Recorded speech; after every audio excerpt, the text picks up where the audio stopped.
So, Isaiah, what's your take on Deflategate? Okay, we're starting out with a And you know, he hard-hitting was question a here. Seattle Seahawk, so it'll be interesting to see your Yeah, I perspective. played 6 years in Seattle. Wow, starting out really strong here with a question. My take on it is I think it was very far overblown in a lot of ways. I think I don't think Tom Brady's there trying to check the PSI on a ball. He knows how he likes to throw. He knows the feel of the ball he likes to throw. And he asked them, probably is my take, to be able to get him to that comfort level. And quite honestly, teams across the board do that over and over. And teams have done it for 30 years. Get the ball to my liking as a quarterback, very particular, every single quarterback in the NFL, as well as all the backups. This is the ball I like if I hit the field, and that's it. And I think that is something that continues to get kind of swept away in this whole controversy. Hopefully it's over, though, and we don't have to hear too much more of it. Yeah.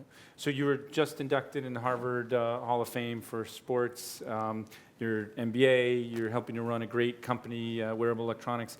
But you spent a lot of time as a football player. What do people not know about being a professional football player that you'd like to share? And where do you think football's going? What's it going to be looking like in 25 years?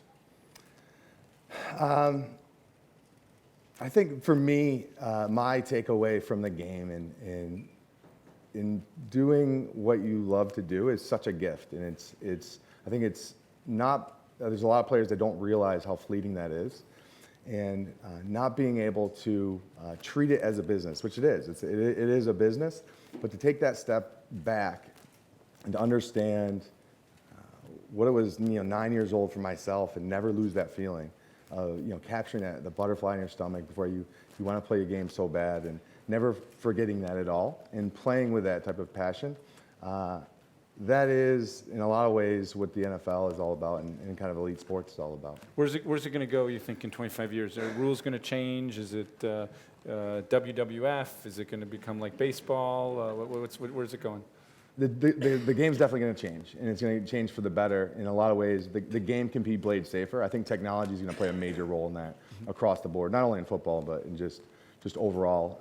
I think there's ways in which you can really raise the level of accountability, not only around impacts to the head, but rehabilitation from injury, how you look at your own health and how you prepare, taking a lot of the guesswork out of all of this. And I think being able to have a coaching tool that translates from practice all the way to the game, where you continue to, even with head impact, keep your head out of impacts over time, where you actually are able to structure a game that you are severely penalized, you have any head contact at all.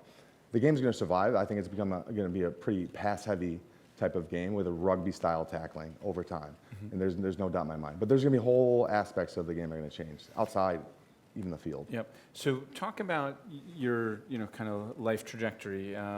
What was it like growing up in upstate New York?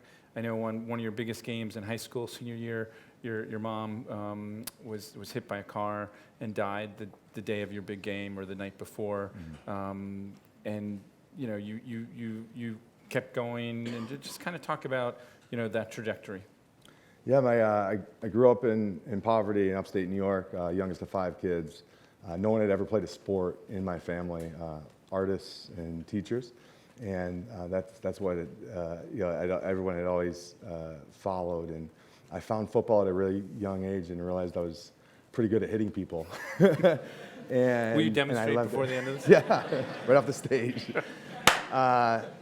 So I found kind of that source of power for me, someone that, we did food stamps, didn't have hot water, didn't have a TV, didn't have anything, didn't have clean clothes every day. So I remember being made fun of early on, then finding my source of power when I was 9, as I went from a kid that was ridiculed to I was the first pick every single time we were going to pick teams. And that put me in a different position. I never forgot what it felt like to be that kid to be made fun of. And I think a lot of that was driven home. My mom was my guiding light into my entire childhood. She was an amazing, amazing woman, had a huge, ridiculous amount of capacity to love.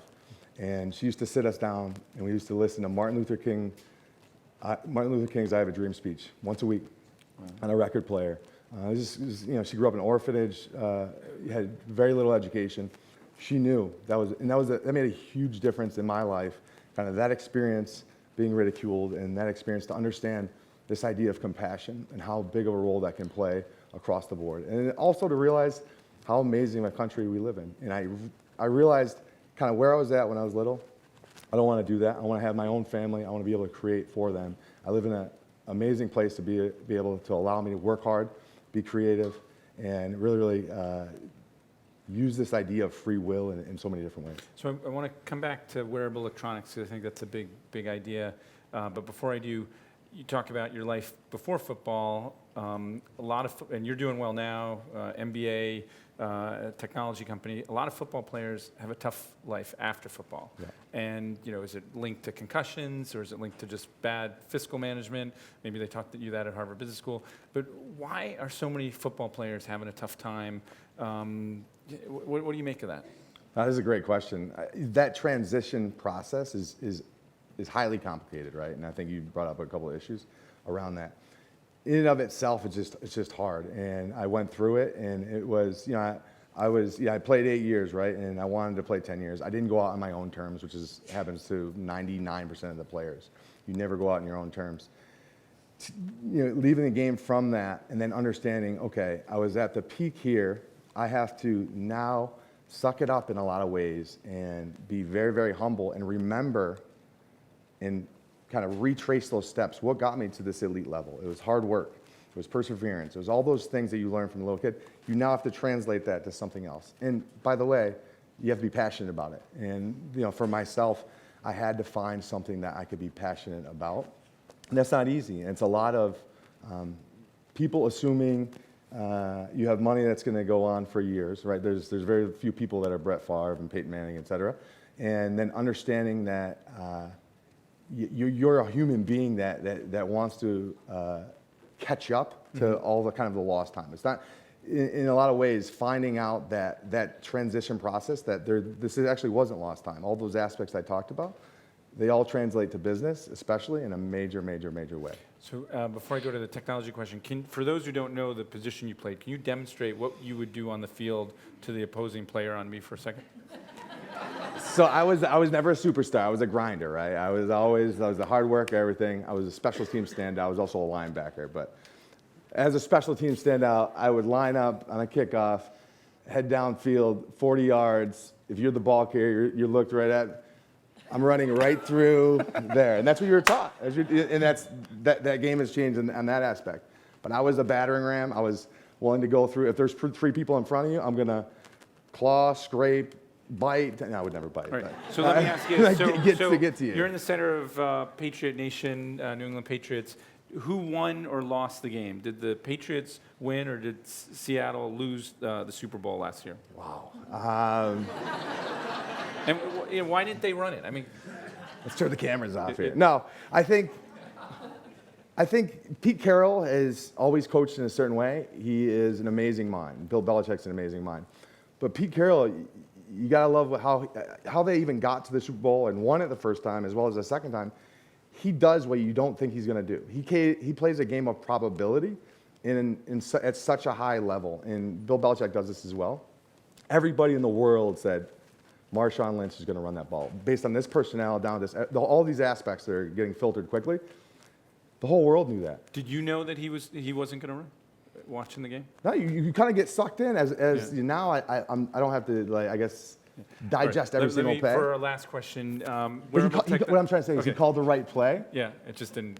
The way he's always called the plays. Yeah. And then he stuck by it, which is you have to hand it to him. And he didn't throw his offensive coordinator under the bus. None of that happened. And Malcolm Butler made an awesome play. Like we all have to recognize that was ridiculous.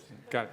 So let me ask you this. You made a choice to get behind wearable electronics. Where's that going to go in terms of health, in terms of society? Why are you excited about it? I know you can't reveal everything, and there's a lot of cool stuff coming down the line, but tell our audience about that. Yeah, so as far as wearable tech and kind of just capturing data objectively coming off the body, there's data coming off you and me, and we're capturing very little or none of it at all.